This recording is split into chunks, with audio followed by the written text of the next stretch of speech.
How do you start it? Okay, let's do it again. You start out by saying, okay, here's my chart. This is what I found out. And let me explain what you're looking at right here. This chart is going to show regions of where you can find, for example, you're looking at the United States and South America.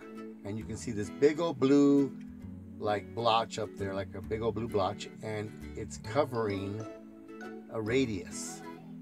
And the radius is like from Canada. It does not include Alaska, and that was surprising to me.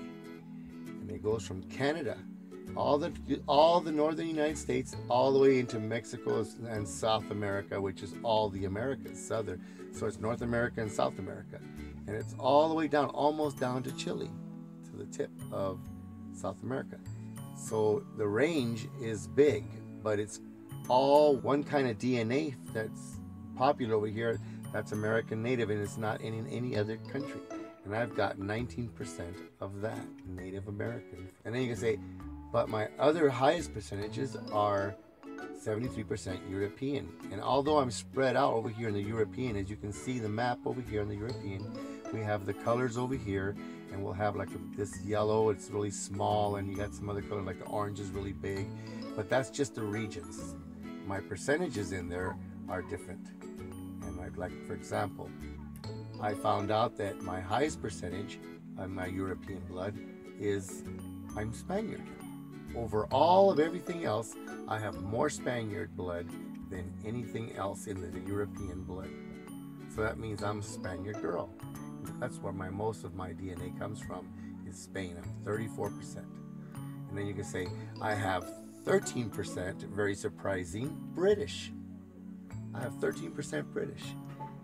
And I'm proud to say I have 15% Italian, because I always thought it was Italian.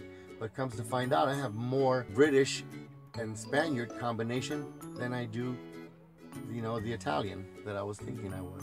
When you talk like that, you can say those things. I do have minute cases that start to trickle down. I've got 7% the Eastern Mediterranean, right, which is like Ukraine, Bulgaria, Romania, Poland. The other percentage, they start dropping down. I have a 3% on my Irish. Can you believe that? I've got 3% Irish. So that's time to get my what? My kilt? I'm gonna have to get me something on one of those bag hornpipes and put it up on my wall somewhere. Oh my gosh. You make fun of things of the different places. I have some German. My range reaches out. So it's like, throughout the centuries, families got together, people got together and they had different families. So it always branches out, and you end up with all these different bloods that you didn't even know was in your blood. It came and hit you your way. And then you can go down to where you can show that you have Asians, even though it's very minute. You have 1% Eastern Asian and 3% Western Asian. Eastern Mediterranean, which is Africa, North Africa and South Africa. And you could say, but your percentages are there, 1% on one and 3% on the other, and that gives you 4% total of African. And said, I had no idea.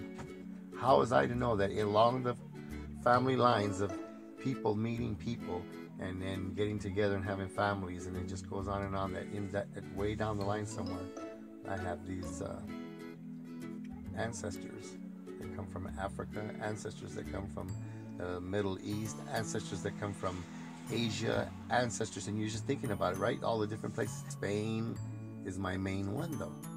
My main blood is Spaniard blood. More than all of them is Spaniard. And next, after all those, is the one that has the most is my Native American. So I'm proud to say I am a European Native American.